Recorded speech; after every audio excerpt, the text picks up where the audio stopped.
Assalamu alaikum. Hello everybody. Welcome back to my another new spoken English video.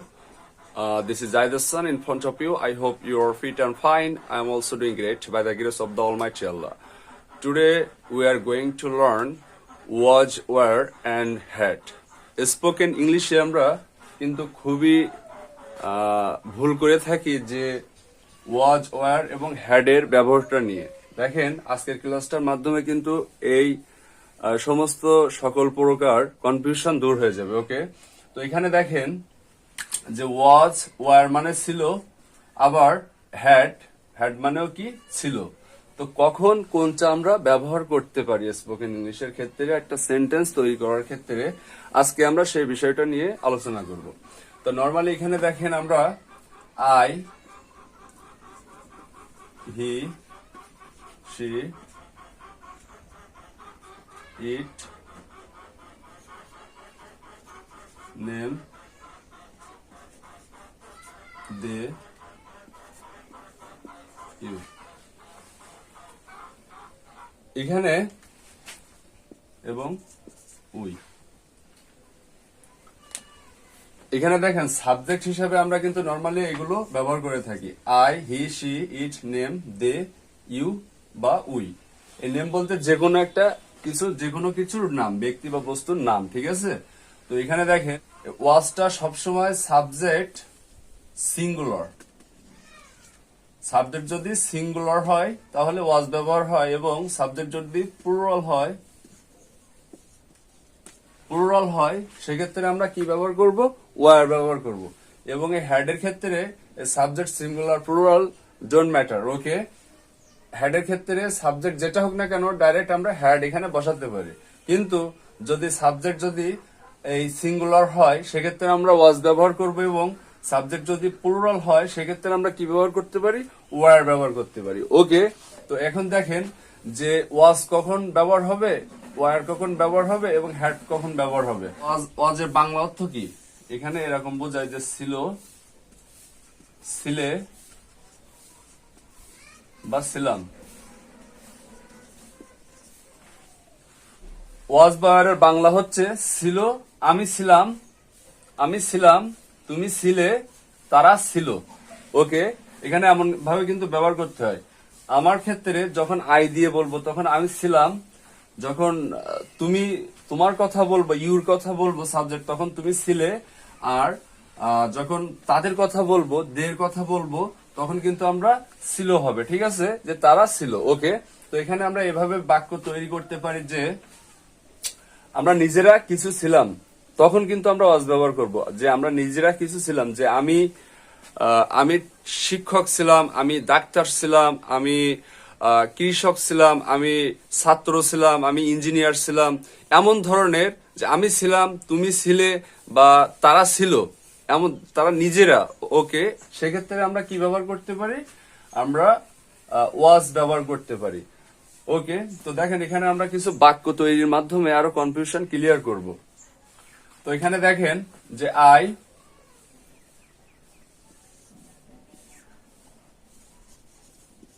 was a teacher. I was a কি? Teacher, আমি একজন শিক্ষক ছিলাম। এখানে এই যে আর্টিকেল, এটার আর্টিকেল প্লাস এটাকে এখানে কি বলবে আপনার নাউন। এভাবে কিন্তু আমরা অহরহ বাক্য তৈরি করতে পারবো। এবং এই যে দে, উই এবং ইউর ক্ষেত্রে ওয়ার এ টিচার, এখানে আপনি যে কোনো ধরনের এই যে নাউন এখানে আপনি ব্যবহার করতে পারেন। কিন্তু আপনি শিক্ষক ছিলেন, আপনি ইঞ্জিনিয়ার ছিলেন, আপনি কৃষক ছিলেন, আপনি স্টুডেন্ট ছিলেন, আপনি কামার ছিলেন, কুমার ছিলেন, আপনি যে কোনো একটা এখানে আপনি নাউন কিন্তু ব্যবহার করে বাক্য তৈরি করতে পারবেন। এবং যদি আপনার এই সাবজেক্টটা দে, ইউ এবং উই থাকে সেক্ষেত্রে আপনি অবশ্যই ওয়ার ব্যবহার করবেন। দে, ওয়ার। তখন কিন্তু আপনার এখানে একটা জিনিস খেয়াল করতে হবে, এই দে বলতে আপনার কিন্তু একজন না, এখানে দে বলতে কিন্তু আপনার অনেকজনকে বোঝানো হয়েছে। সেক্ষেত্রে এখানে কিন্তু যেমন আমরা ইয়ে ব্যবহার করছি কোন ক্ষেত্রে? আই মানে একজন, হি মানে একজন, সি মানে একজন, কোন একটা ব্যক্তির নাম মানে একজন, এই জন্য আমরা ইয়ে ব্যবহার করছিলাম। বাট এখানে এখানে যখন আমরা দে ব্যবহার করব বা উই ব্যবহার করব, সেক্ষেত্রে কিন্তু আপনার এখানে এটা ব্যবহার হবে না, এখানে জাস্ট এই টিচার হয়ে যাবে। ওকে, জাস্ট কি হয়ে যাবে, টিচার হয়ে যাবে। তখন এ আর ব্যবহার করা যাবে না, কারণ এখানে একের অধিক বুঝিয়েছে, এটা থার্ড পারসন সিঙ্গুলার না, প্লুরাল। ওকে, তো ইউ মানে তুমি বোঝাই। এখানে একটা কনফিউশন আমরা আরো ক্লিয়ার করি। এই যে ইউ মানে তুমি বোঝাই, আবার তোমরা বোঝায়।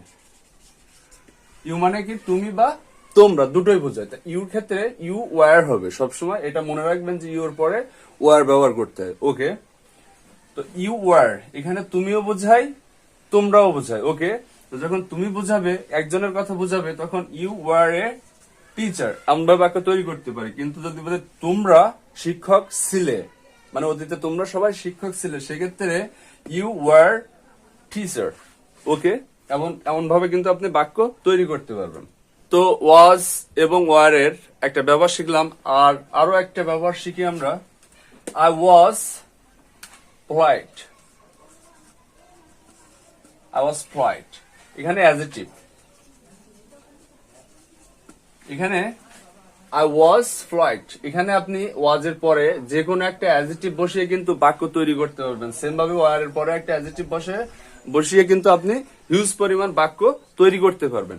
এখানে আপনি ব্যবহার করতে পারেন I was happy, I was rich, I was cold, ঠিক আছে, I was hot, আমি গরম ছিলাম, আমি ঠান্ডা ছিলাম, I was fat, আমি মোটা ছিলাম, I was thin, আমি পাতলা ছিলাম। এমন ভাবে কিন্তু আপনি একটা অ্যাডজেক্টিভ বসিয়ে আপনি নরমালি বাক্য তৈরি করতে পারবেন।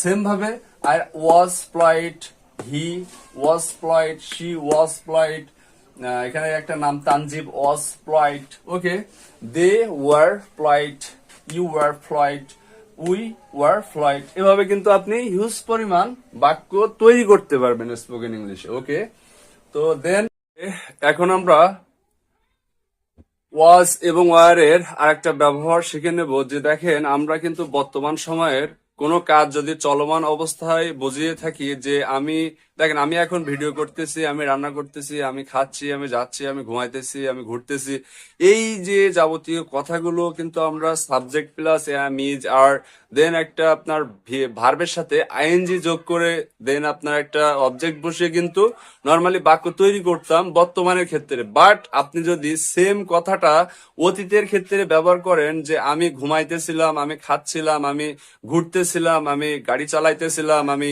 বিক্রি করতেছিলাম, আমি ক্রয় করতেছিলাম, আমি শুনতেছিলাম, আমি বলতেছিলাম, দেন আপনি এই ধরনের যে বাক্যগুলো নর্মালি কিন্তু আপনি সেম কথাগুলো যদি আপনি এভাবে অতীতের ক্ষেত্রে বলতে যান, সেক্ষেত্রে আপনার এখানে সাবজেক্টের পরে ওয়াজ এবং দেন এই সাবজেক্টের পরে ওয়ার, দেন এখানে আপনি আইএনজি যুক্ত একটা ভার্ব বসিয়ে আপনি কিন্তু বাক্য তৈরি করতে পারেন। তো আই ওয়াজ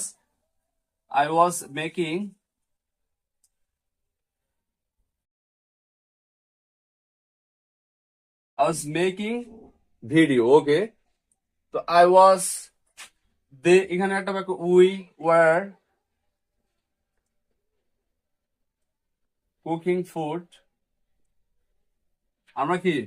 আমরা খাদ্য রান্না করতেছিলাম। দেন আপনি এইভাবে কিন্তু আপনি বাক্য তৈরি করতে পারবেন। আপনার অতীতের বর্তমানেরটা জাস্ট আপনি যদি অতীতের ক্ষেত্রে ব্যবহার করেন, শুধুমাত্র আপনার এই সেন্সটা রাখতে হবে যে ওয়াজ আর ওয়ার, ওয়াজ কখন ব্যবহার হবে, ওয়ার কখন ব্যবহার হবে। আপনি কিন্তু এভাবে খুব সহজেই বাক্য তৈরি করতে পারবেন। ওকে, তো দেখেন আমরা কিন্তু নর্মালি ওয়াজ ওয়ার এর দুইটা ব্যবহার আমরা শিখে নিলাম। এখন আমরা হ্যাড এর ব্যবহারটা দেখব। তো নর্মালি কিন্তু হ্যাড প্রত্যেকটা সাবজেক্টের পরে কিন্তু আপনি ইজিলি হ্যাড ব্যবহার করতে পারবেন। তো এখানে দেখেন, যদি হ্যাডটা কখন ব্যবহার হয়, যদি আপনার নিজের কিছু থাকে বা তার নিজের কিছু থাকে বা তাদের নিজের কিছু থাকে, নিজেদের কিছু থাকে, সেক্ষেত্রে কিন্তু আপনি হ্যাডটা ব্যবহার করে বাক্য তৈরি করতে পারবেন। তো দেখেন, আমার একটা বাইক ছিল, সেক্ষেত্রে আই হ্যাড এ বাইক। ওকে, এই হ্যাড মানেও ছিল, ওয়াজ ওয়ার মানেও ছিল, কিন্তু এই ওয়ারটা কখন ব্যবহার করবেন, যখন আপনি নিজে কিছু ছিলেন বা সে নিজে কিছু ছিল, তারা নিজেরা কিছু ছিল। ওকে, সেক্ষেত্রে আপনি ওয়াজ ওয়ার, এবং আপনাদের নিজেদের কিছু যদি থেকে থাকে বা আমার নিজের কিছু যদি থাকে, সেক্ষেত্রে আমরা কি ব্যবহার করব, হ্যাড ব্যবহার করব। ওকে, এখানে যদি আপনি এরকম বলতে চান যে আই ওয়াজ এ বাইক, সেক্ষেত্রে কিন্তু এমন হয়ে যাবে যে আমি একটা বাইক ছিলাম। ওকে, তো এই ভুলগুলো আপনার করবেন না। এখানে আপনি যে কোনো একটা নাউন বসিয়ে কিন্তু বাক্য তৈরি করতে পারবেন। করি যে I had lots of money. আমার অনেক টাকা ছিল। আই হ্যাড এ হাউস, আমার কি ছিল, আমার একটা বাড়ি ছিল। ওকে, এখানে আপনি কিন্তু এভাবে বলতে পারেন আই হ্যাড এ টিচার, আমার একজন শিক্ষক ছিল। I had a I had a banker, আমার একজন ব্যাংকার ছিল। এভাবে কিন্তু আপনি ইজিলি বাক্য তৈরি করতে পারেন। খালি জাস্ট আপনি সেন্সটা মনে রাখবেন। এর আমরা আর একটা ব্যবহার শিখবো এখন। দেখেন, অতীতে দুইটা কাজ হয়েছিল, যে কাজটা আগে হয়েছিল সেইটা আমরা হ্যাড দিয়ে বাক্য তৈরি করব, এবং যে কাজটা পরে হয়েছিল সেই কাজটা আমরা ভি টু ব্যবহার করে কিন্তু সহজেই বাক্য তৈরি করতে পারবো।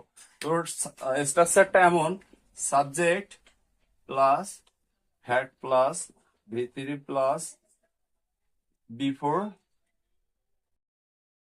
Plus subject plus B two. তো এখানে তো এখানে দুইটা সেন্টেন্স দেখেন যে বৃষ্টি শুরু হওয়ার আগে তারা চলে গিয়েছিল। এখানে কোন কাজটা আগে ঘটেছিল আপনার এই সেন্সটা বুঝতে হবে। যে বৃষ্টিটা শুরু হওয়ার আগেই তারা চলে গিয়েছিল, তাহলে বৃষ্টি শুরু হওয়ার আগে তারা চলে গিয়েছিল, এটা আগে হয়েছিল, তো এটা প্রথমে চলে আসবে। তারা, দে, দেন আপনার হ্যাড। ওকে, লিপ মানে চলে যাওয়া, এর ভি3 left. They had left before the rain started. They had left before the rain started. মানে বৃষ্টি শুরু হওয়ার আগে তারা চলে গিয়েছিল। দেন আপনার নিচে আরেকটা সেন্টেন্স দেখুন, ডাক্তার আসার আগে রুগী মারা গিয়েছিল। তো ডাক্তার আসার আগে কে মারা গিয়েছিল? রুগী মারা গিয়েছিল। তাহলে আগে কোন কাজটা হয়েছে? রুগী মারা গিয়েছে। তো the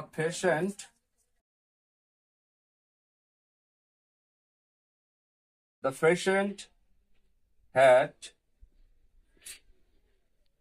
died. The patient had died before the doctor came. ওকে, তো এখানে আপনারা কিন্তু এভাবে বাক্য তৈরি করতে পারবেন স্পোকেন ইংলিশের ক্ষেত্রে। তো those people watching this video, please follow my Facebook page, and if you are watching this video YouTube channel, please subscribe my YouTube channel. Thanks for watching.